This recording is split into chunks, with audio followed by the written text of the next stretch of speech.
Greetings and salutations, everyone, and welcome to the Mel Blackwell Experience on this October 16th, the year of our Lord, 2025. Want to get going today. Our subject to today, we'll go into some business discussions on it, is wisdom, source of wisdom. And we'll start with Charlie Kirk and his 2 cents on wisdom. Wisdom, right? Proverbs and Ecclesiastes. Proverbs is the book of wisdom. So Solomon, God comes on to Solomon. Solomon, what do you want? He says, I want wisdom. And so what is wisdom? Wisdom is the knowledge of things that don't change. Wisdom is the knowledge of eternal truths. Wisdom are things that will be just as true 100 years from now as they were 200 years prior. Knowledge can change, right? Knowledge is facts and figures, who's the governor of this, center of that. That's important. But wisdom is answering much more important questions. What is good? What is evil? What is our relationship with God? Why are we here? What is my purpose? Where am I going after I die? What is love? What is mercy? What is justice? What is prudence? What is temperance? Where do the best people live? Where do the worst people live? What are the best form of governments? These are things that matter a lot more than facts and figures that you could recite quickly just to take a test. So there's 2 ways to get wisdom. One is through a lot of life experience, multi-decades of suffering. You might get some wisdom. Or you can pursue texts, authors, and writers that have presented these things, the Bible being one of them. And where does wisdom truly begin? Wisdom begins with the fear of the Lord. Understanding that there is a God and you are not him. If you are a lifelong learner, you will be successful and you will be an accomplished entrepreneur. Dang, miss him, but he's everywhere. I mean, you just, it's amazing what technology does. I mean, this is how people felt, back in old times where all they had was the writing of a great person, And so we have so much video of Charlie.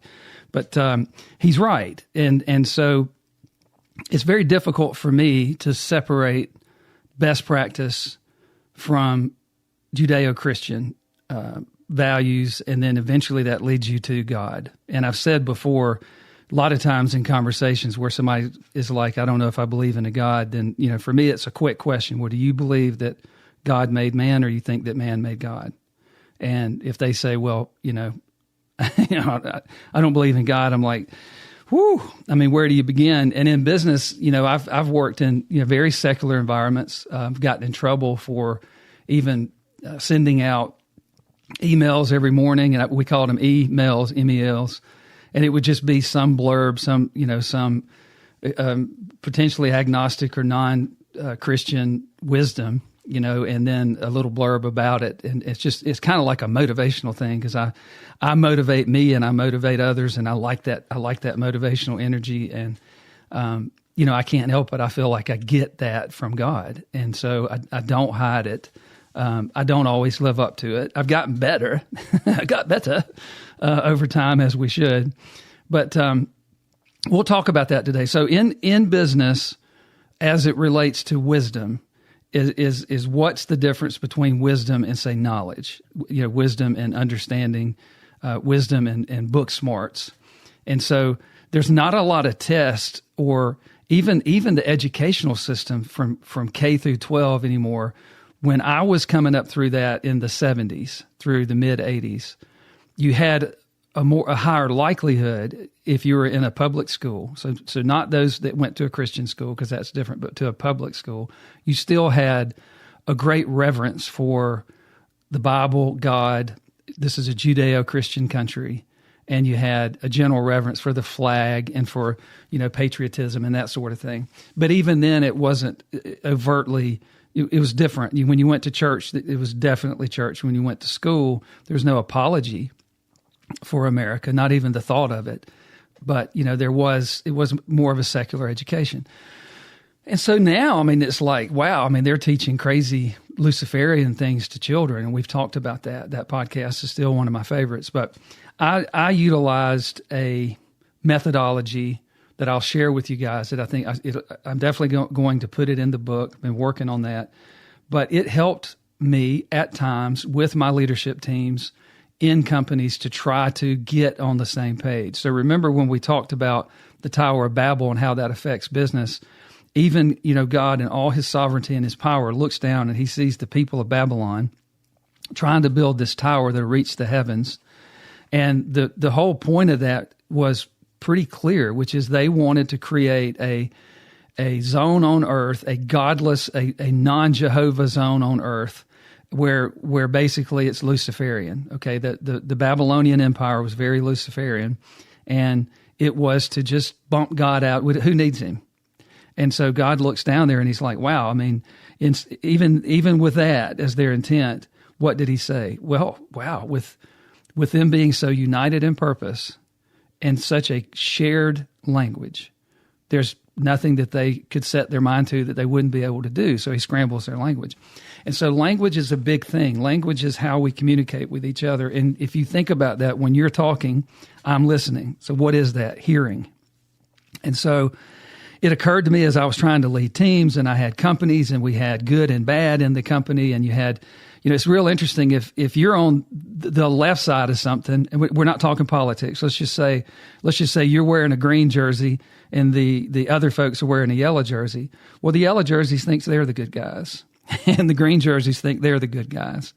And when you get to the issue we've had of, Jesus versus Lucifer, where you're talking Christianity versus Luciferianism, and we've talked about that with Mark Driscoll, it takes that sometimes to be able to see that there is a good and there is an evil. Otherwise, the good is in the eye of the beholder. It's your truth versus my truth. It's your version versus my version. It's, well, I've listened to you, now you listen to me. It's well, yeah, both sides. It's all that stuff, and it's very dangerous because that's what drives people to paralysis. That's what drives them to confusion. That's what drives them to being lukewarm. And so I came up with a concept, if you could imagine a triangle, and at the base of the triangle, you have basically 3 blocks, one at the bottom, one in the middle, one at the top. The base of that is feel, F-E-E-L, feelings, feel. Above that is hear, okay, H-E-A-R, with your ears, you can hear. Above that is see. It's sight. It's what you can see. And it occurred to me that was a hierarchy of kind of maturity so that you could be convicted that, hey, I have a strong, it's not just an opinion. I feel like, right? So I'm using the word feel. I have ciphered through things. I've heard and I've discerned, right? And then now I see something very clearly. And when you're in that moment, it's very difficult. That's to be a shepherd in business. You have to move along that continuum to sight. So, of course, you've had feelings, you've heard and you've listened and you've deciphered and you've pored over things and you've discerned. But at some point, you can see it. It's very clear. And so when we talk about being decisive in business, about being, at times tough. Sometimes you're Clint Eastwood and you go into the town and you have to smack somebody and say, be quiet or you're going to get us killed. And you are, you're in tough guy mode and you're doing what you can, but you're a good shepherd. You're not being ugly. You're not being mean. You're not being mistreating of anyone. You realize I'm the last good guy in the room. I've got to pick up my gun and I've got to go to work. Granddad's got to go shoot a horse. And so in those moments, what if you're following somebody that doesn't know what they're doing? It's a really interesting paradigm, and I was, as I've talked before, I was so blessed early in life that I had really, really good mentors at USA Mobile, just incredible. And as I went through all of that, I had faith that they knew what they were talking about. I've told you guys that I started out in best practice. Why could I be best practice at 18? I believed the person that was telling me how to do things had the kung fu. I believed it. I had faith. I felt like, okay, God, I'm going to go, well, thank you so much for this job. Oh, here's Tina. I don't know Tina. She smokes a lot of cigarettes. She's kind of scary. But man, she put me on the bead for how to do collections at Green Tree Acceptance. And I've gone through that. And so I did what she said and it worked. And I had extraordinary success for a little skinny kid that shouldn't have had that kind of success. But I almost, like a good sheep, I did what the shepherd said, and I worked really, really hard, and I built momentum, and momentum carried me, and I understood that if I wasn't real good and I didn't have a lot of experience, what I could do is build momentum. I could see momentum. I could measure momentum. I could feel momentum. I could go into June having met my goal in mid-May, and I'm already half a month ahead by the time June 1 hit. So all of these things went towards me being able to to realize, hey, I can be pretty good at this work thing that I'm gonna have to do for the rest of my life that sucks. But how do I discern who knows what they're talking about? How can I tell who's the good shepherd from the bad shepherd? How do I know it's best practice? You say it's a best practice, but how do I know it's a best practice? That guy over there says the opposite thing of you. He's completely contradicting you, and he's even more convincing than you. I mean, this is a very interesting paradigm, and I never got stuck in it. I just ran hard, ended up being a leader, and just felt like I tried to get my source of right and wrong and wisdom from the Bible. And it makes you very powerful. It really does. And you have to take a stand, and you have to look at somebody who says, well, why are you right? Why is what you're saying good? And why is what I'm saying not good? It's a tough question, right? But you don't freeze up.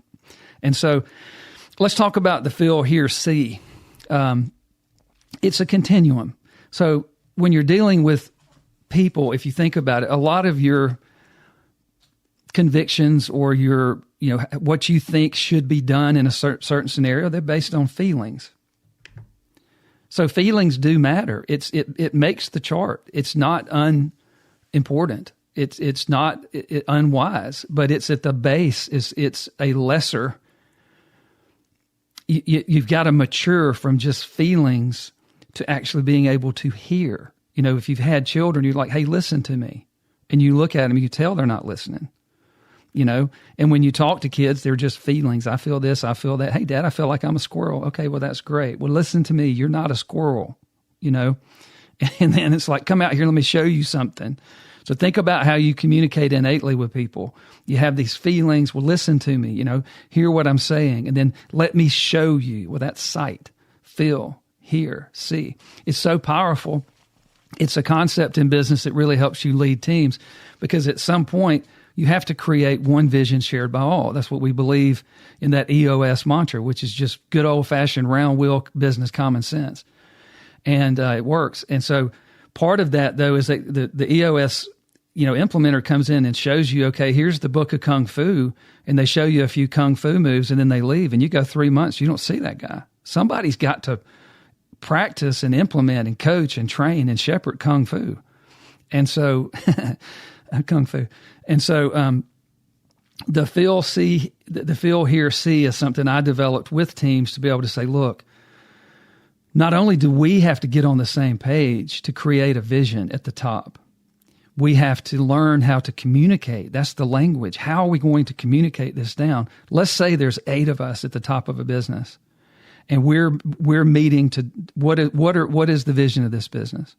What is the 1-year plan? What is the 3-year plan? What is the 5-year plan? What are our core values? What really matters to us? How are we going to live up to these core values? How, it's kind of the what, how, when. Once you get all that what figured out, how in the world are we going to get this passed down and bought in by everybody in this business? How do you do that? Well, your org structure is a very big part of that. If you're just 8 guys at the top versus 1,000 people under you, that's where organizational structure comes in. That's where, when I say structure first, people second comes in. You have to build a structure that can handle the communication needed, the cascading messages that when you break the huddle at the very top of the business with, say, those 8 or 10 people running the business, they all leave that room and have their very own part of the organization to run. And then under them, there are other managers and shepherds that are under them, or even other managers and shepherds. How do you get a message from the top down to 1,000 people in a business and get them all rowing the same way? Well, I came to the conclusion that it is esoteric. It is very touchy-feely. You know what I mean? You can read about this in psychology, but you don't see it transfer over into business very often. And I said, well, hey, let's think about this. We need to understand, we need to get people in our business that feel the same way we do. I was told early in my career, you're very coachable. And I'm like, okay, thanks. What does that mean? What I was told, and it turned out to be true. And then I went to look for people like that. Coachable people can be coached. They're not always trying to defy the coach. The coach says, well, the best way to do this is, let me show you your grip on your bat. Now, a good coach will watch you And if you don't have the exact right grip, but you're crushing the ball, he may go, hey, just leave that guy alone, man. Like, let's don't mess with that. Whatever he's doing works. It may not transfer. I may not be able to teach that to anybody else, but I don't have to have my super people do it the same way everybody else does. Let's just watch and maybe we can learn from her, But find people that feel like we do, that have feelings similar, that respond to stimulus the way we do, that get excited the way we do, that would get excited about the vision, that would get excited about where we're going, that don't have negative feelings about hard work, that don't have negative feelings about what time I ask you to be here, that don't have negative feelings about, hey, in the chain of command, sometimes I'm going to call a play. I don't care if you like it or not. We've got 3 seconds left on the clock. You don't look back at me like WTF. You have to pull you from the game, man.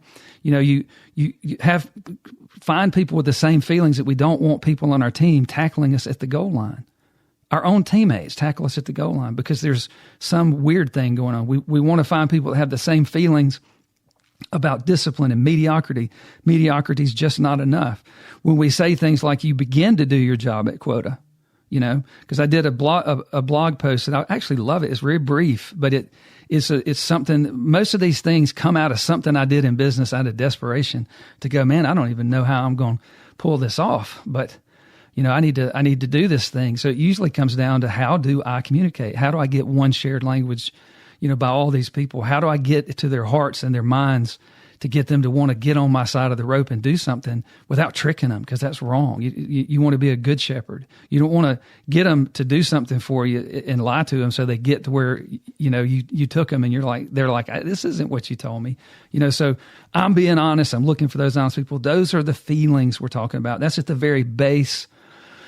That's at the very base of the wisdom pyramid, the wisdom hierarchy in business, in life in general, but we'll talk about business. So those feelings, and trying to align those feelings so that when people look at something, they feel similarly about it.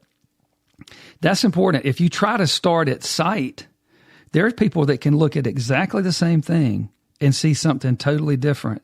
And now you're back down to feeling. So when you're trying to align a culture, even though seeing is a higher state of being. It's a higher. You're approaching wisdom better at sight, at seeing it with your own eyes, and hearing is under that, but it's even more advanced than feeling. But feeling's important because that's where people. It's easier to get people. It's easier to identify people that feel similarly, and there's nothing wrong with that. Somebody says, "Do they fit your culture?" Well, one of the best ways to do it is ask them questions to see how they feel about your core values. How do you feel about this vision? Tell me experiences you've had in your past where you've prospered in this type of culture, where you've struggled in a culture not like ours. I mean, these are the kind of interview questions that you ask to try to find out, is this somebody that fits how we feel in this company? That's a lot of your core value stuff, because it's a gut thing. So you really feel it down to your soul.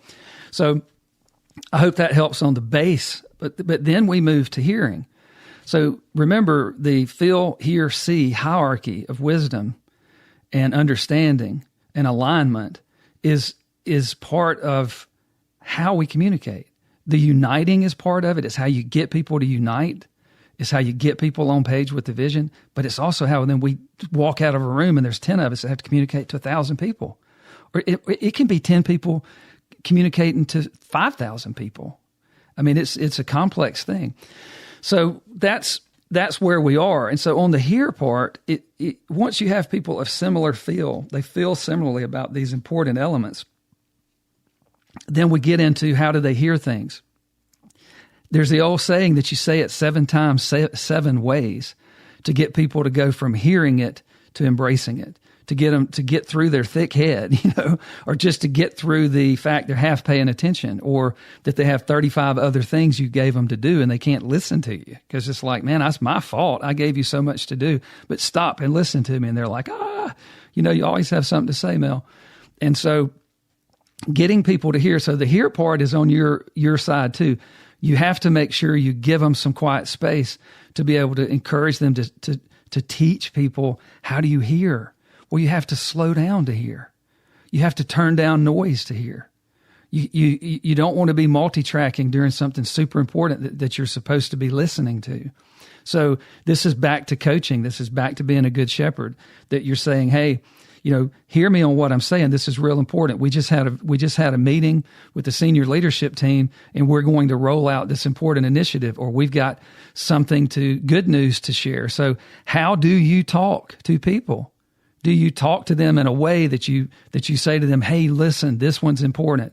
Do you talk so much that they can't decipher when you're saying something important and when you are saying something that's not, because you don't know how to communicate it or because you talk to them too much? I learned the hard way that I've got a good mix of visionary in me and a good mix of leader manager. And thank God I do, because it is rare that you can do both. But like all gifts, it comes with a downside, and that is I can just wear people out with the latest thing I'm thinking about in business. I can just go in. Somebody can be real busy with what I wore them out with yesterday and left them under a pile of, hey man, this is going to be great. Let's get this thing done. It's all right. They're like, okay, all right. So I'll put this in the other 37 things you gave me to do, Mel. But this one's important. I really need, okay. And then before they even get going the next morning, I'm in there and I'm like, man, you're not going to believe what I thought of last night. And that visionary element where you're always lit up and you're always communicating and you have to be careful if you're that person in business, because they can't even get over they haven't even started on what you were excited about yesterday. And you roll in now with a whole new energy level. And so not everybody's you if you're a leader. The sheep are not always able to handle the thoughts of the shepherd. Sometimes, you know what? You're just going to have to be lonely. You're going to have to carry it. You're going to have to bite your lip, and you're going to have to hold it so that you can, if it's important, you can cast it where they can hear it from you and pay attention and prioritize it and put it in some form of action with a to-do, or you just don't say anything to them at all. And that, boy, howdy, if I had to learn the hard way. And anybody that's worked with me is laughing right now. But I got better, I really have. But it's a hard, you got to learn to ride your own horse. And a lot of times we're our worst enemy, and those enemies come from our gifts. But so in this series of people having feelings, and then you're trying to make sure I've picked the right people, we feel the same way, we understand that if we've accepted the things that we're hearing from management, that these are the core values, this is your role, here's who you report to, this is your chain of command, these are all things they're hearing from you. And then guess what? Man, back it up with visuals. Back it up with visuals so they can see it. People go, well, people don't need an org chart because they understand it. No, show it to them. Show it to them. It reinforces. It's the 7 times 7 ways. So when a person of like feeling is communicated vocally, they can hear from management. They can hear from a well-organized communication system. They can read the same language. What is part of that? Well, scorecards, dashboards. What dashboards do is they take what you've said, what they've heard from you, and they put it in a visual. And so if your dashboard, the more visual your dashboard becomes, you can always click it, right, and get to data. But the more visual that dashboard is, the more you're reinforcing that the feelings that you've stirred in these people with the things they've heard from you, they can see a visual. And that locks it in for that person. That also, there's a reason that you don't drive down the road. And imagine if your car dashboard just talked to you. Mel, you're going 73 miles per hour and your gasoline is at, and it doesn't do that, because for you to be able to multitask driving and doing something, to be able to look real quick, you can process more information with sight faster, as long as it's been presented to you in a language you understand. So the reason a dashboard's cool is it kind of encapsulates the vision. It encapsulates core values. It encapsulates to-dos. It encapsulates priorities, and it shows it to you in something you can glance at and process it real quickly. And so the feel, hear, see hierarchy of understanding wisdom and being wise, that's how it applies in that organizational development methodology. But here's how it applies in real wisdom. When you're working with others, if they don't feel the same way that, say, I do, we'll talk about me, on the source of truth. The source of truth is simple. It can be, you can reject it, but you're wrong. That's how I feel. Well, Mel, maybe you say, but no, I mean, either God created man or man created God. I live in the world of Jehovah God, the God of God, Jesus, and the Holy Spirit, created man, period. He also created all the things in the heavens. When we've talked about, there's a war going on there with God, the angels, and then Lucifer and the outcast demons. And that is the truth, like it or not. And then it says that with Jesus didn't say, hey, man, I tell the truth. He said, I am the truth. So stop on that one and ponder. Okay, you've heard it. How did it make you feel? Let me show you. Like, that's where you can see. So showing of your soul sees not by your eyes, but by faith.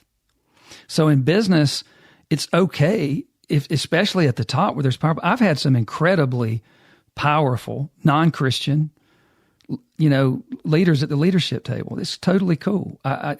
That's fine. But man, if I'm fortunate enough to get like-minded Christians at the top, it's really, really awesome. I've worked with some really good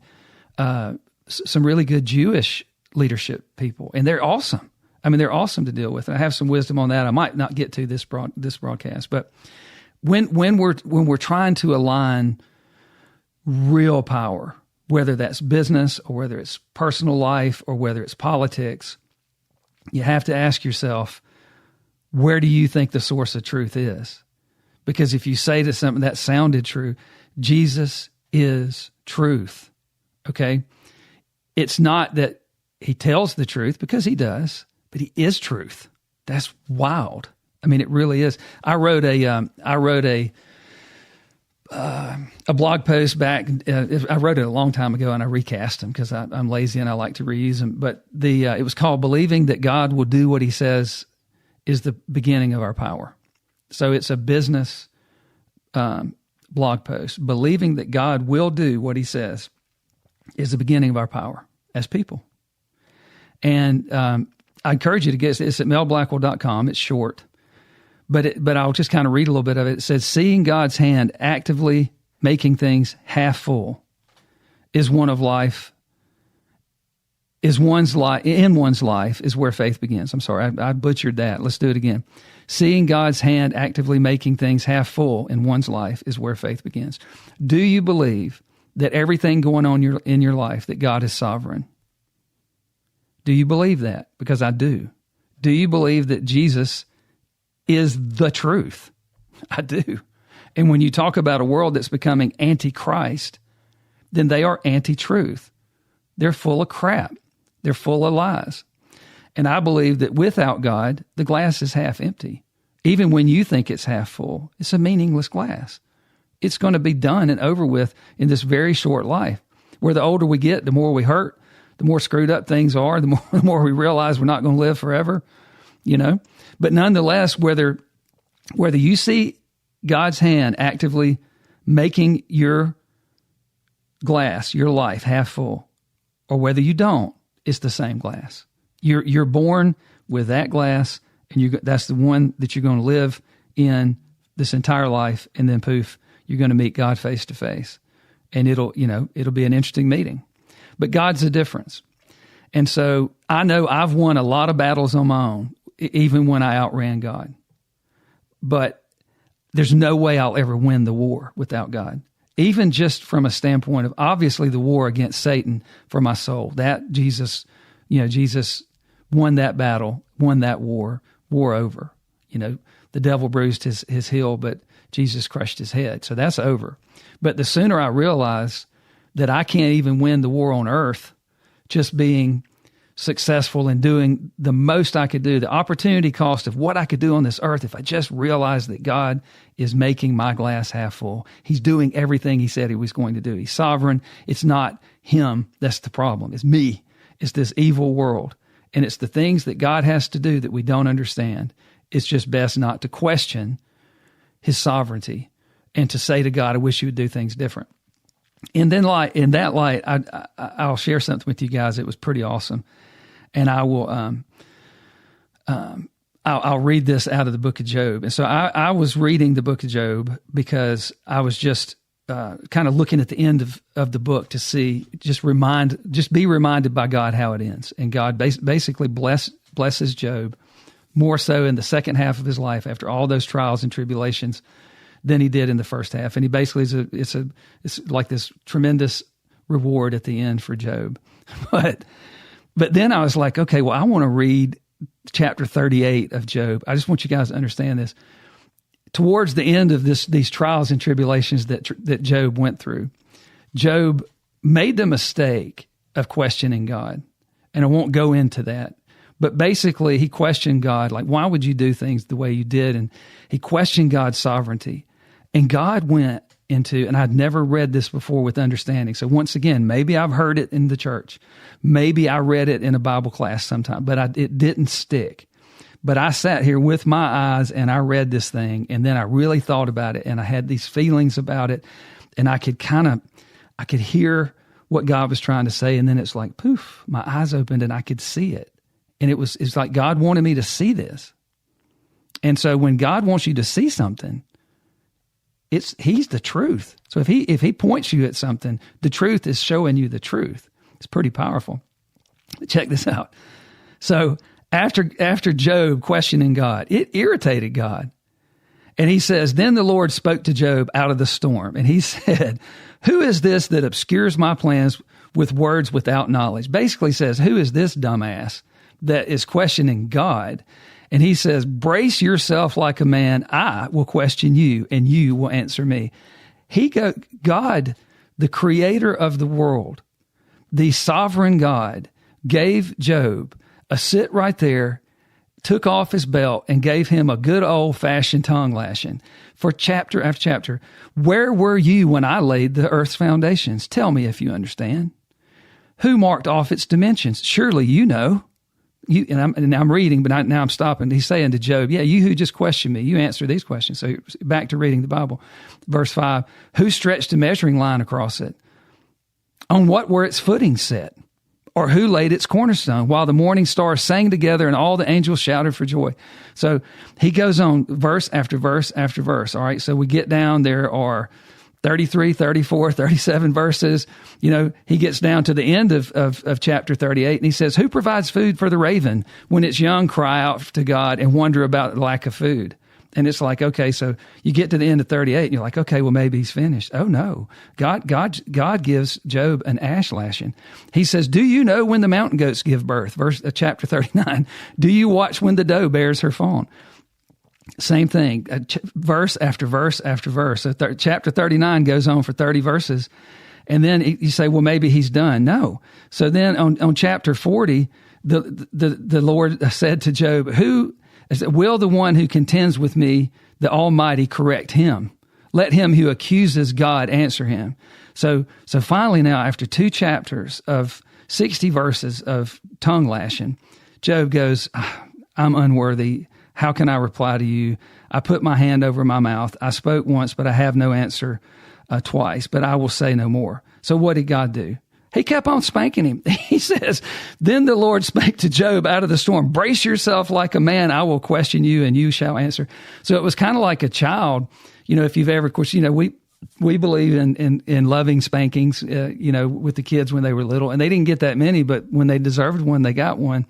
And about halfway through a spanking, a kid will talk you out of it. They'll be there. Oh, they're sorry about everything. You're like, no, this was a 4-lick spanking and I'm only 2 in. So God's in a 4-lick spanking and he's only 2 in. And he just goes again, would you discredit my justice? Would you condemn me to justify yourself? Do you have an arm like God's, and can your voice thunder like his? It just goes, again, it's 24 verses of butt chewing. And then same thing, get to chapter 41. Can you pull a Leviathan with a fish hook or tie down its tongue with the rope? And he goes on a diatribe of how many verses here? I'm looking at it now as we talk, 34 more verses of butt chewing. So then we get to verse 42 finally. So from 38 to 42, 4 chapters of butt chewing. And then Job says, I'm sorry, and God says, okay. And so God doesn't like us to challenge his sovereignty, because he knows if you turn from God and his sovereignty, imagine how Lucifer felt in heaven, okay, the day that he went sideways, formally went sideways with the God, the sovereign, mighty God of creation, all that is good and righteous and mighty. And the devil with Luciferianism, which started there in heaven, and God says, get out of here. And he cast him and all those demons out. It starts with this. He questions God's sovereignty. And so God is sitting here talking to a human in Job, and he says, don't you question my sovereignty. Well, how does that apply to what we just talked about with the feel, hear, and see? It's huge, because there is a source of truth. And if you don't recognize it and honor it, and you don't respect it, and you don't question it, God is truth. God is light. God is the way. When Jesus says, I'm the way, the truth, and the life, God is life, which is to state there is no other. There is no other truth. There is no other way. There is no other life. And so God is a good shepherd with us as a best practice. Don't question God's sovereignty. You have to see that. You have to see. And so when you realize that, you're like, okay, well, God's working in my business life. He's working in my personal life. And so you're out in treacherous waters, and you stick with God. And so I tell a story like there's two camps. There's two camps. The first camp, they don't believe that God's with them. So they're subject to being circumvented by non-wisdom, right? It could be a smart thing, but it's not wise. It could be a partially truthful thing, but it's not true. So one camp, they don't really believe in keeping on going to the next shore, so they panic. And panic replaces the faith, and they begin to get fragmented, and they have their thoughts aren't guided by faith, and they'll begin to question whether or not the vision they have, the core values they have, the ways we do things are going to work. And that's when I say we need people to row together. We need them on our side of the rope. You want to hold people to the line. You want to say, don't do that. Don't give up. Don't throw your hands up. Right. The other camp are going to relentlessly paddle to yon shore until they see it, because they believe it's there. They believe in something they don't see yet, because of what they feel, because of what they've heard, because of what they've seen in the past. So faith is interesting, because everybody has faith when they can see where they're going. But faith, you might have a story of faith where you felt and you heard and then you saw God deliver. You've seen that before, right? But in today's story, the one that you're writing today, you're probably back out there on those big waters and you really can't see. You're not 100% sure what tomorrow brings. You see all the headwinds, so you're back in that. Will you be camp one that can't see the shore, forgets that God is sovereign, forgets the promises that he made, forgets the commitments you've made as a shepherd, and then you basically go it alone? You outrun God when you lose faith. And so I think that's really very interesting.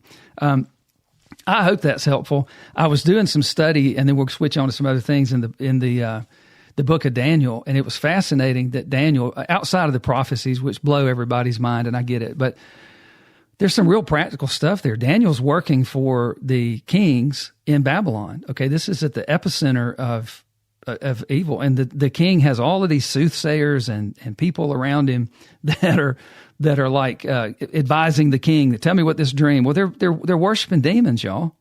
They're worshiping demons, and time after time after time, they finally get to Daniel. They don't like what Daniel says. They're like, "Well, throw him in the lion's den. Throw him in the oven." And time after time, these people, they lose faith. But Daniel never did. He always honored and realized that God is sovereign. I'm not going to turn my back on him. I'm going to do what he says. And I think if you are running your business and you understand that even secularly, you can use something like a feel, hear, and see to unite your culture, to try to get that united purpose and vision, and then try to create that same language, I think it can be real helpful for you in business.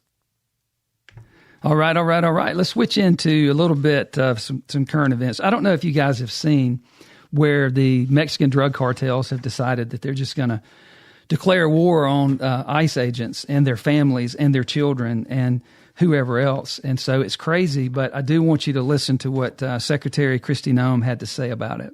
Our intelligence indicates that these people are organized. They're getting more and more people on their team as far as attacking officers, and they're making plans to ambush them and to kill them. We have specific officers and agents that have bounties that have been put out on their heads. It's been $2,000 to kidnap them, $10,000 to kill them. They've released their pictures.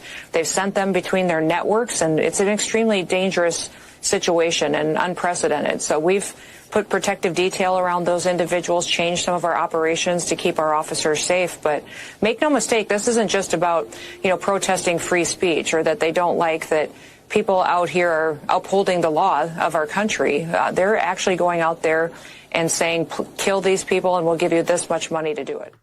Man, there's some sick people. So let's tie a few things together, okay? Can you see? Can you see? So obviously, this evokes feelings when you hear something like that. You just heard it, but can you see? Can I challenge you to see something here? Look at the alliance between a bunch of NGOs, a previous elected American executive branch under Biden, and how they let unvetted military-age men and women across that southern border, and also coming out of Canada. It wasn't just there, coming from seaports, and they let all these people pour in the country. We have no idea if they're vetted or not, okay? So we know they're not.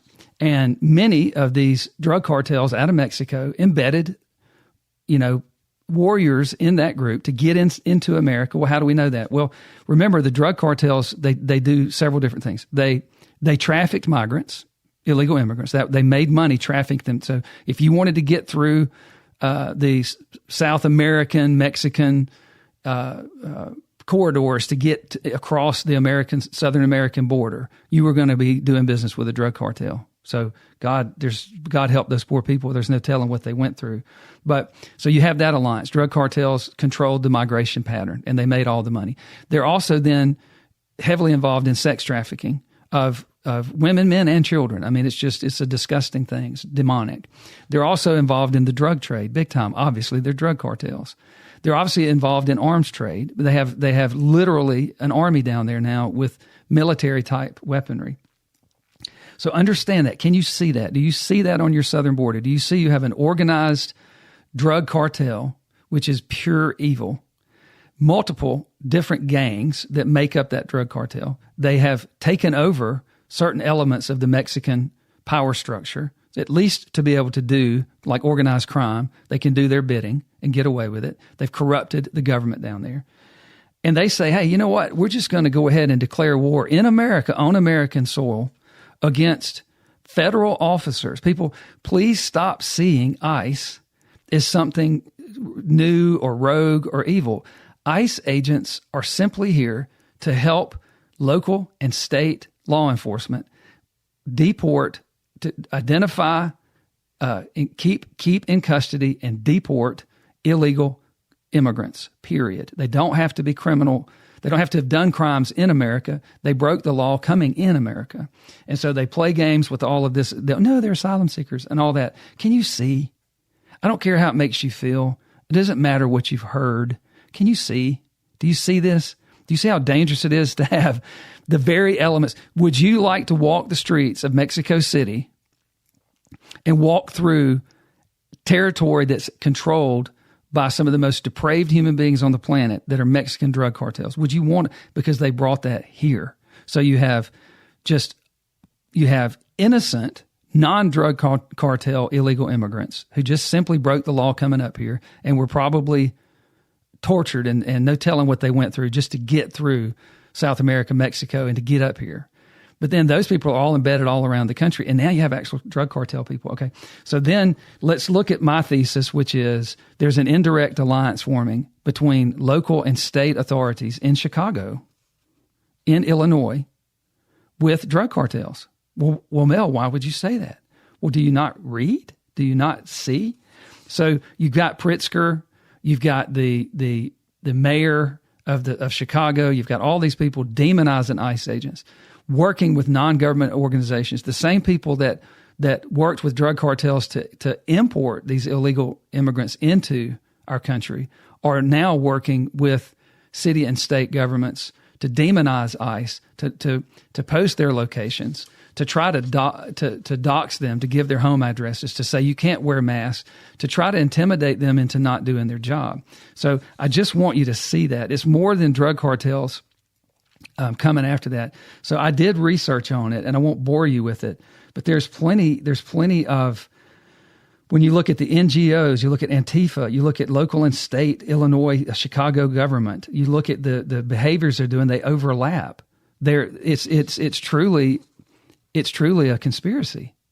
And so then you say, well, are the cartels linked to that? Yeah, because the enemy of my enemy is my enemy, right? And so the goal here is simply to make these illegal immigrants voters.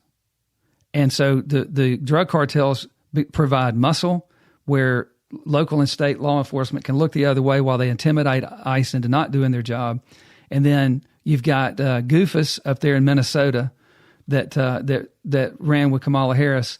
He's up there saying that he's going to give all illegals driver's license. So please see, unfortunately, it is the Democrat Party. Their total goal is to make every one of these illegal immigrants that came into this country illegally, that ICE is trying to identify and deport, including the criminals, voters.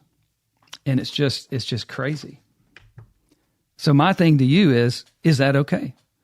Did we as Americans decide to import 20 to 30 million people from all over the country unvetted into this country and make them citizens and put them on the dole and make them voters? And then you say, well, yeah, well, I didn't. And I don't know anybody that did, honestly. And if they did, they lied about it. So have a brain and look back and go, this was deceptive. This was if you remember with Jordan Peterson's thing on Dante's Inferno, that deception down at the betrayal. This is what betrayal looks like. Ah, well, now that they're here, it's like, no, man, you can't do that. You can't destroy the sovereignty of a nation. And if you have these feelings, then spend a little bit of time looking at Europe. Spend a little bit of time looking at the UK, and look that will be a Muslim majority country before the end of this decade, for sure. All right. Now, so this next segment is fascinating.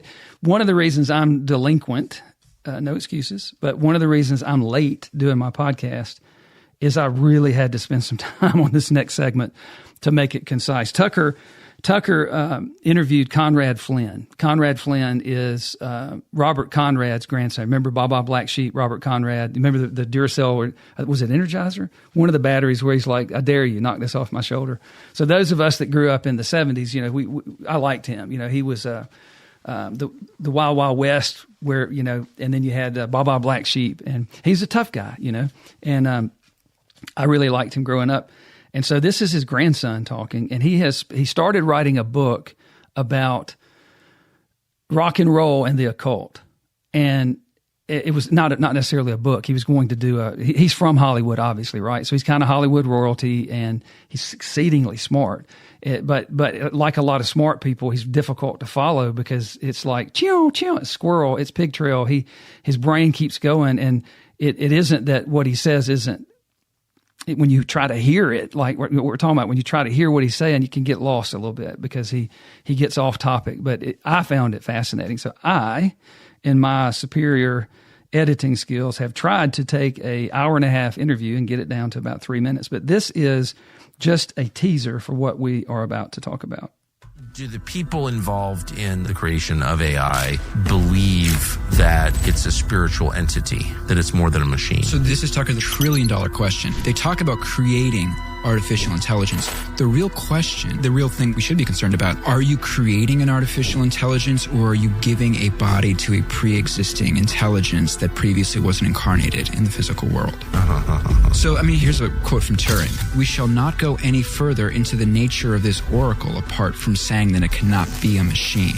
What a lot of people are concerned about, and what Silicon Valley is seemingly getting up to, okay, so a machine can't be aware of what it's doing. If there is such a thing, as demons, angels, spirits, as Aleister Crowley called them, disincarnate intelligences. Disincarnate meaning intelligence without a physical body. Yeah. Could we be creating a physical body for the demonic?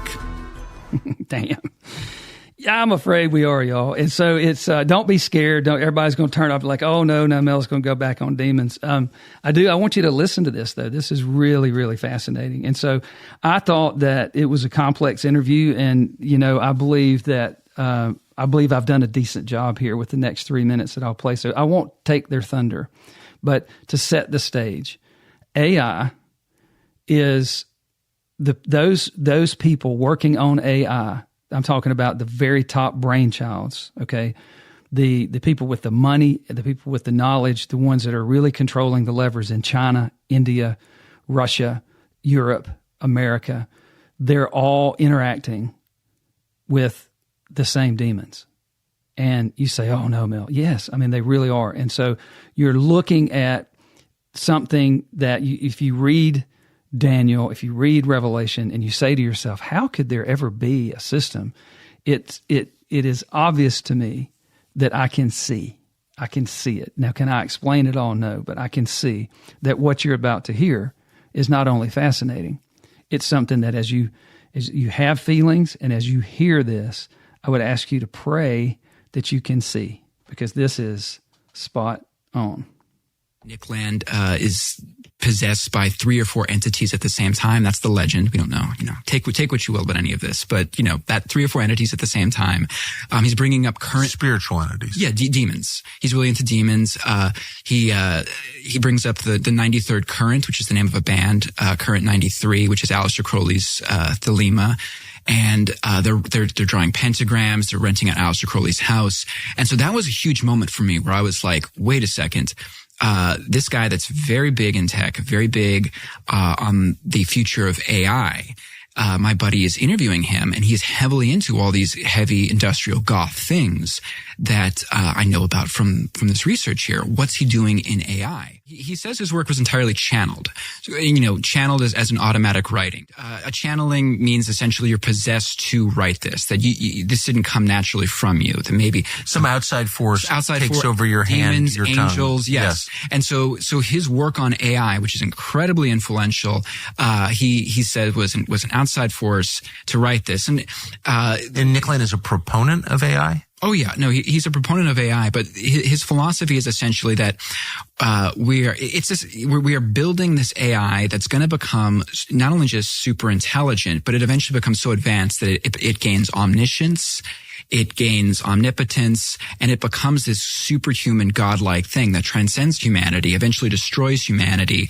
And he gets really into the book of Revelation, ends up becoming the demons from the book of Revelation. The real thing with Nick Land what becomes the demons of Revelation? AI does. That we are building the demons from the book of Revelation with AI. And that's Nick Land's position. But I should say too, it's the position of a lot of these guys. What was interesting about Nick Land is that they keep getting the same ideas. These guys take drugs, whether it's Elon, Nick Land, or even in the 70s, the scientist John C. Lilly.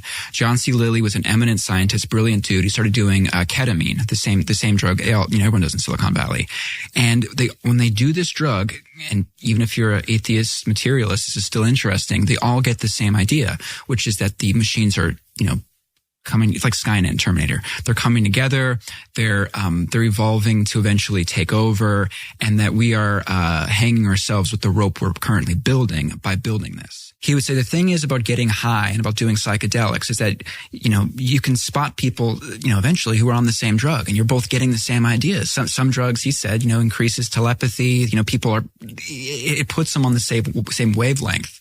So with a lot of these guys, it's a little weird that different people from different places, different countries, different life experiences would take a drug and have the same kind of vision. It's totally weird. And for anyone who's tuned in, that can't be organic. No. But that is weird beyond what anyone's individual personal beliefs are. So exactly. Like you're saying, the fact that people are taking these drugs and they're very powerful and they work in tech and they are getting the same ideas, the same fears. They think that in some cases they're talking to the same entities. There are books now about, if you take DMT, if you encounter this machine elf, be wary of this. They're encountering the same stuff. That's an interesting. Oh, Man, that was a great interview, y'all. I'm a little bit of a techno nerd. I can hang with that kind of stuff, but it was just a little bit of work to try to consolidate that into that. So if that confused you, don't even listen to the whole interview. If it didn't, go listen to the whole interview. It's Conrad Flynn and Tucker. It came out about a week or so ago, and it's really good. So it's somewhat self-explanatory, but you say to yourself, this evokes certain feelings. I heard that. I don't want to think about it. I would advise you against that. I would advise you to understand that the people that are involved with developing AI, they know they're developing Frankenstein's monster. They know it's going to turn on humanity, and they keep going anyway. He goes into a whole segment about the VC money, where the venture capital money that's investing in this has two tracks. One track is we've got to do this no matter, like, damn the torpedoes, we have to do this. The other track is we're going to destroy humanity. But they say we have to keep going. And so you have the money chasing this, you have the tech chasing this, and then you have this element that the way that the way that Conrad Flynn got to this was an accident. He was working on a whole documentary on the occult and, potential Satan worship and that kind of crap in rock music, which isn't really hard to understand. And he ended up learning through that research that, wait a minute, all these same people are heavily in AI now. And so you've got the who's who of satanic worshipers. Some may say, well, I'm not a Satanist, but I do try to interact with beings that are demons, and they know. Well, they all pretty much in some moment of self-reflection say, yeah, this is power that's not human. We're dealing with non-human. They're reaching into that realm that the Bible says this is not just a war here. It's a war in the heavens, and it's a war between God and Lucifer. So these are not God side angel truth. This is demonic. And so it's interesting that I'll kind of close out with this because this is a dark subject, but you would like to know, right? You feel it. You're like, man, this AI can't turn out to be. You're not going to stop it. When you look at what the Revelation says, and this is brief, about the beast, and the beast being able to basically almost be omnipresent, and know and see everybody and be able to force compliance. You can already see AI is going that direction. So at a bare minimum, without seeing something and not understanding it, because it is fascinating when you read Daniel, for instance, when you get to the last prophecy in Daniel, Daniel hears in heaven, he hears like godly beings talking about what's going on. And he says, hey, can you explain this to me? And they said, no. This one you're not going to understand. Just report it like you heard it and saw it. And I'm sorry, you won't understand this one. And so you may not understand completely, but see. You have feelings. Don't stop there. Listen, and when you listen, pray and say, Lord, help me see. And why can God help you see? Because He's sovereign and because He is the truth. And so the devil can help you see the lie. He can help you see his inverted, bastardized version of it, which is that God's bad and He's good, and you want to stay away from that. There are many places you can go to get sight, and you want to make sure that you're keep your feelings in check. You want to make sure you're feeding your ears and your heart and your mind with good things, with what you're hearing, and then you want to pray to be able to see when God wants to open your eyes. And so that's very cool. I thought that was a fascinating segment. And no doubt that AI is going to get out of control. It really is.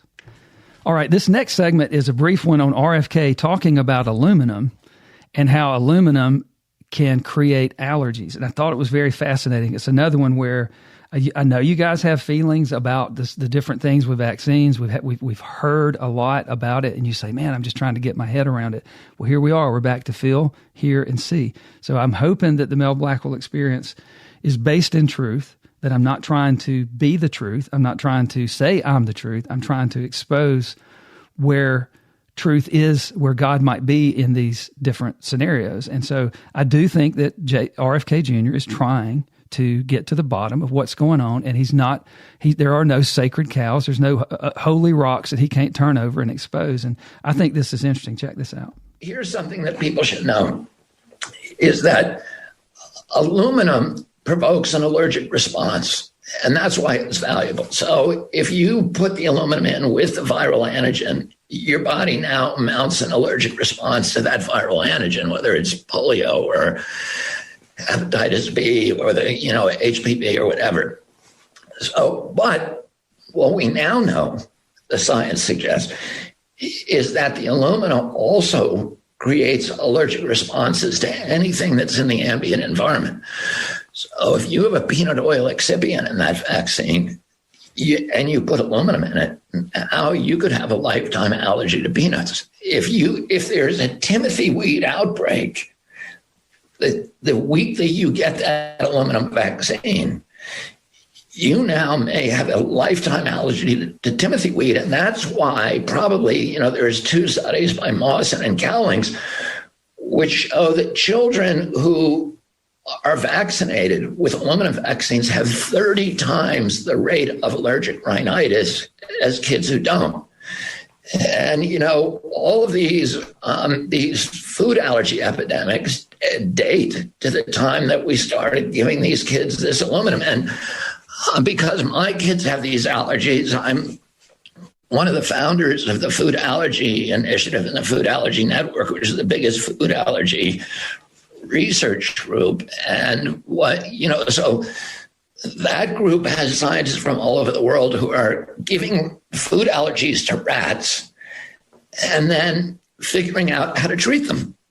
How do they give the allergy to the rat? They take the aluminum from the adjuvant from the hepatitis B vaccine, add a latex molecule, and that rat now has a permanent latex allergy. You add a peanut molecule, and it now has a permanent peanut allergy. You add a dairy molecule, it now has a permanent dairy allergy.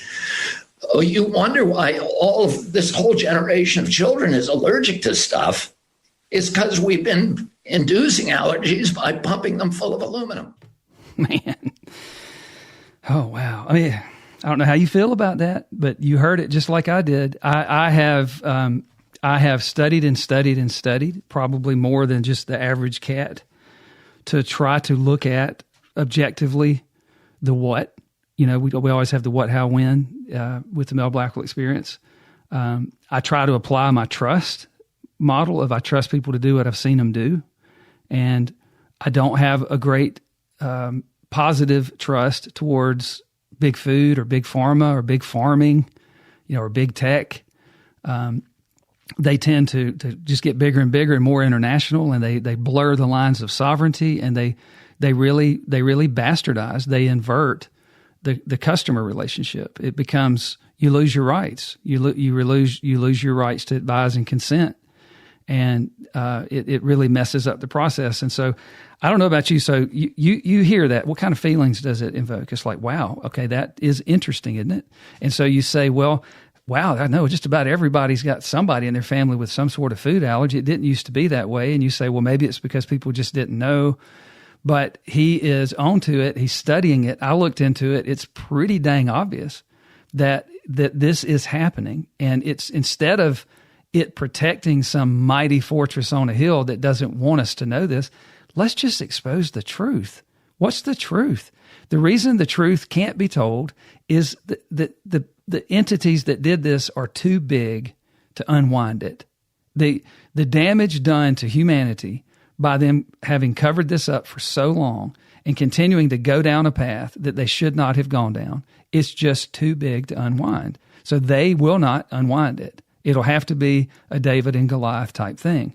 And so I'm not trying to demonize the humans that are all involved in big pharma. There's a lot of good people in there.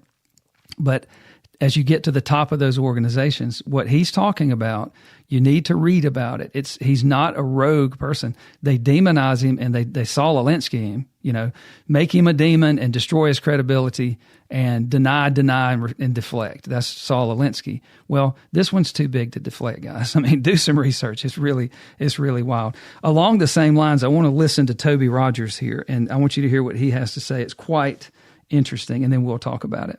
I believe that we are in the midst of one of the greatest crimes in human history.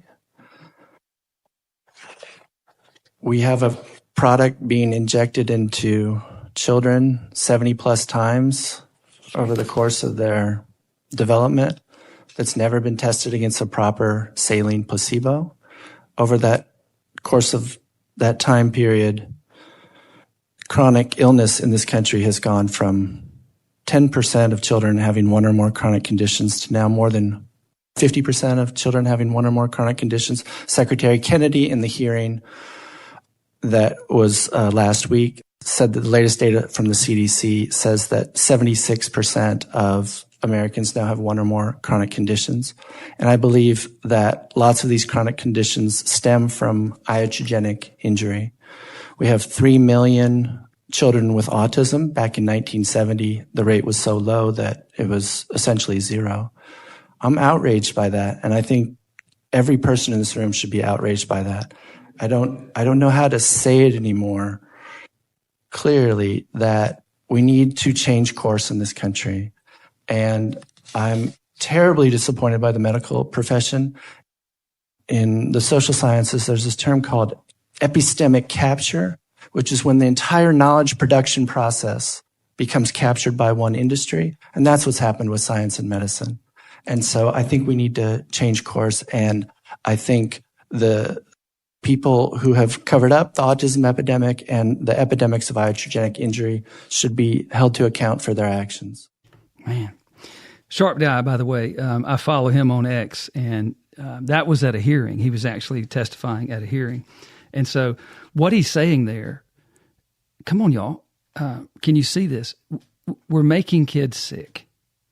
So if you go back to what RFK Jr. is talking about, okay, there's an absolute fact that kind of as an adjunct, if you take aluminum and someone's exposed to an allergen, it can create a lifelong allergy. Okay, so if you hear that, you say, okay, what, and you say, okay, let's establish that. Let's do some research. Okay, how are we going to deal with that and when? Like I said, what, how, when? But can we establish the what? Can we just not demonize the truth? If it's the truth, can we say, hey, that's an inconvenient truth, man. That's going to disrupt an entire industry. How about epistemic capture? Do a little research on that. Epistemic capture. It's what's happening. Epistemic capture, what's been captured? Well, you have the medical system where you could make a case, one could make a case that the medical system has been somewhat captured by pharmaceuticals. Not necessarily the nice pharmaceutical reps or the regional manager of a pharmaceutical company who's just doing their job trying to make a living, but the people that know better at the top that are driving an entire industry, and it's corrupt. And so epistemic capture. What about, we're going to talk about veterinarians. We're going to talk about that in just a minute in epistemic capture. And so this is fascinating here. I want to listen to this, and this is about pediatricians who, I'm not demonizing pediatricians. So two things can be true at once. Sometimes you just go along and get along. You got to make a living, and you really don't see anything wrong with what you're doing. Once again, I said, see, you have feelings, you hear things, but the way you see it, you don't see. It's you didn't mean any harm, but you're blind. You don't understand. So, did pediatricians have pediatricians been paid buku-doodles of money by the vaccine manufacturers, those people that make money on vaccines? You decide. Check it out. What is the truth? Because I hear back and forth. I mean, do pediatricians get incentivized with percent vaccination of their? Yes. Dr. Paul Thomas has done a very good video on that, and many other pediatricians have followed. Maybe Dr. Hooker could answer better on that. They're typically incentivized directly by HMOs. HMOs buy and sell vaccines, so vaccines are big businesses for HMOs. But the incentivization is usually anywhere from $200 to $600 per fully vaccinated patient, as long as their vaccines, a certain percentage of their practice is fully vaccinated. So some pediatricians can make upwards to $1 million or more a year just in those incentives. I've also heard stories of pediatricians basically firing patients because they won't get vaccinated, because that'll That is correct. We hear that story over and over again. And also the lies that the pediatrician tell us that our baby will die. If we don't get vitamin K at birth, the baby will bleed out before it gets to the car. And these stories, if you don't get the HPV vaccine, then you will die of cancer. These parents have told us these stories, and they're the same over and over again. How can they get away with lying like that to us, the parents? Man. All right. So that was Senator Ron Johnson, I think. Pretty sure that was him in a Senate hearing. And it's true, guys. I mean, I did research on this during COVID. Anthem, Blue Cross, United, these types of entities were providing incentives for the percent of your practice that was fully vaccinated with COVID vaccines. So you say, okay, well, did it also precede COVID, and did pediatricians get, or even pharmacies now? You walk into a pharmacy, they're like, "Do you want a vaccine?" And I'm like, "Man, I ain't getting a vaccine at a pharmacy." But so those incentives are there to vaccinate people, right? To your customers, your clients, your patients. But I didn't realize until the COVID era that the HMOs buy and sell vaccines. And so then the HMOs, as a profit center, are incentivizing the doctor financially towards, they're giving him an incentive that goes against the Hippocratic Oath. What about advising consent? What about the doctor deep down inside? I remember our pediatrician didn't like it when our kids were little, long time ago, but our pediatrician who was older, he didn't like it that there were more and more vaccines and that they were being expected to be given at the same time. And he actually spoke up about it, and I'm very grateful because he put together kind of a alternate path. But a lot of folks didn't, and I think a lot of damage has been done. We just heard that you could get a lifelong allergy. You could have had some sort of damage that you don't even know you had. And so that's just very interesting. And this next one I think is cool too, because it talks about mRNA vaccines in pets. And I'm like, well, hold on. So I listened to it and I did some research, but listen to this and then we'll talk about it. The USDA last year approved self-amplifying mRNA injections for our cats and our dogs for rabies and a few other things. And these are authorized and they're widely available for online purchase. And so veterinarians across the country are currently injecting self-amplifying mRNA into our pets. This can probably shed onto humans, and this has to be stopped. Has it started? Awareness Has that started needs to be yet? raised. Has that started? Yes. Yes. If you look up Novavax NXT, it's the platform developed by Merck. You will find it online, and you can even buy it. It's possible. If their dogs or cats receive the Novavax NXT self-amplifying RNA particles, it's possible they are either shedding the self-amplifying RNA or the antigen products that the dogs or cats are now producing onto the owners through bodily fluids. And so none of this was tested, by the way. They just authorized it anyways because they don't care. And so it's completely unknown, really, at this point. I'm glad I don't talk like that. I'm not meaning to make fun of him, but every time I listen to that, I chuckle. All right. BS or truth? I did a little research. I don't know how you feel about it, but we both just heard it. Let's see. Self-amplifying mRNA injections being given to dogs and cats, already approved, no testing. Most people don't realize, and the powers that be globally, the National Institutes of Health, CDCs of every country, they have their own name, whether it's Australia or in Europe or here. They shuck and they jive, but they don't tell the truth. They give these half truths. These the human vaccines were not double-blind placebo tested against saline, and now their argument is, well, it would be inhumane to, now that we know they work, to have a placebo class that could actually get this awful thing the vaccines are supposed to prevent. And so therefore you don't want to do double blind. You don't want to do that now that we've already established their efficacy. Well, that's horse crap. You should do them at the beginning, and they didn't. And so don't let them shuck and jive you. But so they didn't do that. So they use these self-amplifying for So Novavax is Novavax NXT for rabies, Novavax NXT for feline leukemia, and Novavax NXT for canine flu. There were just a few that I researched. What happens is, as an SA mRNA vaccine, it's designed to replicate inside the animal's body, creating the imprint of either rabies, leukemia, or flu.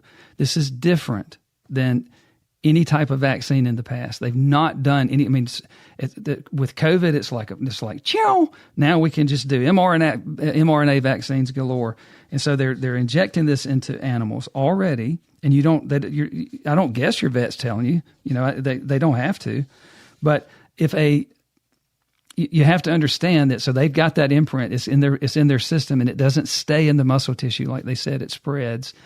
A vaccinated dog or cat licks its owner on hands, face, or an open wound, and this replicating genetic material poses a transmission risk. So don't let people. I mean, shedding is such a word. It's like shedding. It's like a snake or something, you know. And it's like, you know, so people go shedding, and your brain just turns it off. Don't look at it like that way. Could somebody bodily fluids with a sneeze or a cough or a lick or any kind of thing like that, could that transfer to you? Okay, that's what shedding is. It's not anything extraordinary. So could it potentially contribute to the spread of rabies, leukemia, or a flu blueprint to humans? ? They have no answer. They haven't, you know, and so it's when they're injecting the pets with a replicating RNA vaccine for disease with the side effects that mirror the disease itself, and no one's bothered to investigate the potential for lateral transmission to humans, much less what it might do to your pet, okay?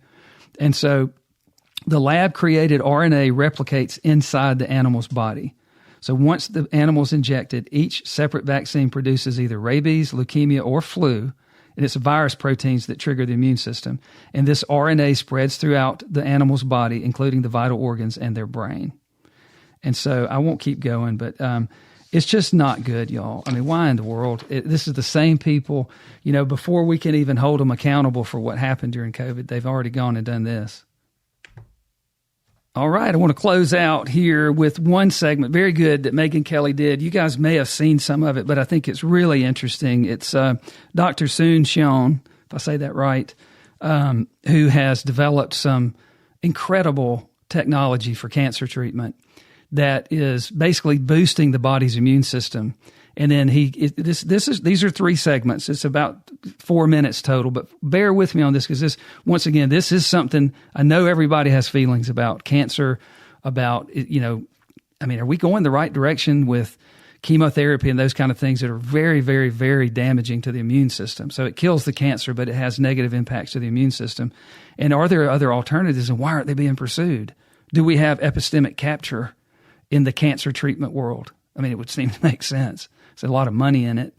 And so check this out. This is part 1 of Dr. Shiong with his interview with Megyn Kelly. Last time we spoke, I remembered you said something about it's best to come to you first before the chemo and the radiation. Because the moment you have chemo, the moment you have radiation, guess what it does?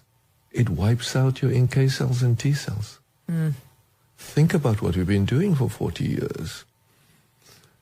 We've been trained, as I just said in this forward, to have a short-term gain, thinking the tumor goes down. You call that a response in the jargon of the FDA, a response rate. But then they get metastasis, and then they die. And the reason they get metastasis, in order to get that very short-term response rate, you've wiped out the exact cells that actually going to give you memory and have you a long life, a long duration of life. So we don't count that. So the first thing you would do if you had someone close to you who got cancer, any kind of cancer, and they said, Doc, please help me, the first thing you would do is start them on this program. Megyn, this is why I'm in despair. We sent your team the files now. We now have over 10,000 requests. My one clinic. I can only choose, we can only have the capability of having 20 to 30 people in the clinic. And every time we say no. These are the files that you sent us? Yes. every time we say no, I feel such great despair because I know what's going to happen to that patient to which we say no. Oh, no, that's awful. But we don't need to say no because this should be made available to the country. Wow. So this is fascinating. I love it when people do what, how, when, because I to be honest, though, I kind of broke this into what, how, when. So that is kind of the what. So Dr. Soon Shiong, talking to Megyn Kelly, is saying that the way that we're treating cancer, it destroys the body's immune system that the body needs to fight off the spreading of the cancer metastasis, right? So as it metastasizes after you've gone through chemo, then chemo might get a response, and it might be, helpful to shrink that tumor, even for the moment, eradicate that tumor. But the reason that cancer is coming back again and again is because it's evil ass cancer. I get it, but it's also the body's immune response might be weakened. Okay, so that's the what. And so let's hear what he says a little bit more on what, and then he'll get into the how. Brain tumors. We now have patients with brain tumors who have failed everything come to see us. We're getting almost a complete response. We have a patient with head and neck cancer. The tumors shrink? Yes. Just thanks to this injection, which will fire up your natural killer cells. Correct. An injection together with NK cells that we infuse into the patient. That's it. Wait, together with. So what's in the injection? Okay, so let's talk about that, because I think that's really important for your audience to understand. It's a platform. It's not a, one shot, you come in, you go to CVS and you go home. What's in this injection is your body and my body is creating a protein called IL-15, interleukin 15. It's a medical term. That IL-15 is the trigger that your natural killer cells are looking for to stimulate itself. It's like food for the natural killer cell. But it only lasts for 2 minutes in your body when you get an infection, because it wants to turn on and then stop. But giving something for 2 minutes, the NIH tried to develop this for 10 years. The NIH and NCI designated this IL-15 as the most important molecule to cure cancer. And they failed to develop it because they couldn't make it last long. More could they figure out how to actually just target directly the NK cells. We did that. It's not a question of just having like an hour-long infusion. It's a subcutaneous injection for 5 minutes. You inject it. It goes into your body. It stays there for 7 days. And during that 7 days, it proliferates your NK cells. Man, she's such a good interviewer. I mean, I'll tell you what, I don't know if there's anybody better. So what he's talking about here, we won't get into a science lessons, but basically IL-15 and NK are the NK cell proliferation, and then using IL-15, which is a key cytokine, and it actually promotes NK cell formation and proliferation. It's just the kind of stuff that just humanity should be embracing it, right, and going, wow, this is great. And so I didn't include it in here, but he goes through this whole thing. He's like, the FDA wants him to do a separate trial with its own, double-blind, just years and years, a decade per cancer. He's like, this works on all cancer. It's like, it's not cancer specific because it's the immune response. And so we're not, so not to take the thunder away because we just don't have time today. But if you listen to this it's one long interview. It's probably, 15 minutes or so. But he's basically saying we have found, so I'll just share with you. And then he goes into kind of a what and a when of how he could get this. Bladder cancer, 62% complete response rate for bladder cancer. Anybody, if you know anybody that's had bladder cancer, that's just going to kill you. Pancreatic cancer, for survival up to 6 years now. And you say not more than 6 years? Well, that's how long they're still alive. They've only had it for 6 years. 6 years and counting, right? Merkel cell carcinoma, you know how bad that is. Survival up to 9 years. And so triple negative breast cancer, 100%. Indicates complete response in reported cases. Glioblastoma, 100% in 5 out of 5 patients. And so it's really fascinating. And, you would just say, wow, so what he's going to, I won't take his thunder away. He's basically appealing to President Trump to say, hey, we've got to do something to get this out there. This isn't your typical drug. This isn't a bastardized formula that's been created that I found something that gets a response. And he's like, this is purely enhancing the immune system. He's given it to himself. He's given it to healthy people, and it just makes them stronger. And so it's really interesting. And I did enough research to know that this guy's legit. But check out, this is the last piece that he talks about. And let's listen to that. This is why I said this president, and you and I talked about it, in his presidency, could inform the world and the FDA that there's a breakthrough for all tumor types. It's like, if you have anemia, do you get a blood transfusion? Do you ask, have you lost blood because you have breast cancer? Right. The point is you need blood. You need blood. Does your body need natural killer cells and T cells, regardless of the tumor type? Especially since we've done this in every tumor type. It is not possible to do randomized trial.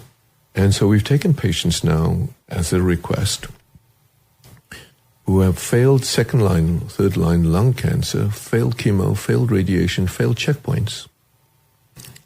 And we showed when we give that the same checkpoint while you're progressing, our Anktiva, our BioShield, we've tripled the survival. Wow. So I hope you find that interesting. Once again, we all have our feelings on cancer and different treatments. If you're in the medical community, I don't want to offend anybody. They're miraculous what they do. There's people that have read a lot and they have strong feelings, but can you see this? What if something like this could set cancer back? And what if this is something that could change the world and people's suffering? And do we have, an epistemic capture where the patients and children look at childhood leukemia? It's like, I can't even watch those commercials. So let's go out today with Kevin James, hilarious guy. I think you guys will like this. You ever get weight loss advice from someone bigger than you? You know what you got to do? Yeah, not listen to your fatter ass, for starters. You know what it comes down to? My fitness goals are different than most people's. That's it. That's what I've assessed. Seriously, that's it. Because most people want to lose enough weight so that they look good in a bathing suit, or they want to lower their cholesterol. I just want to lose enough so that my stomach doesn't jiggle when I brush my teeth. Yeah. That's it. Then it's just maintenance from there on out.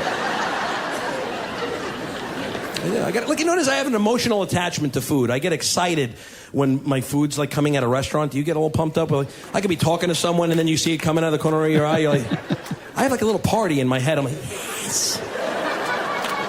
First, you're not sure. You got to make sure you recognize an item that you ordered. Oh, yeah, the onion fritters. Okay. Then you got to act like you're in the conversation. Really? You lost your job? That's horrible. Then when it finally does arrive, you just act surprised. Whoa, food's here. I didn't even know. That's great. All right. Well, I guess we should eat now. I just love fast food. I can't get enough of it, I love McDonald's. But the problem is I'm in my 30s now. I can't eat it like I used to. I was in high school. I could eat 3 Big Macs, finish out the day like a hummingbird. I had 1 Big Mac the other day. I felt like a grizzly bear that got shot in the ass like a sedative dart.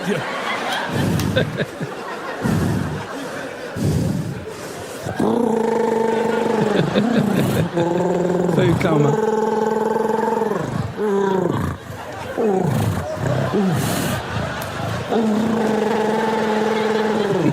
Sir, you can't lie down. It's a McDonald's.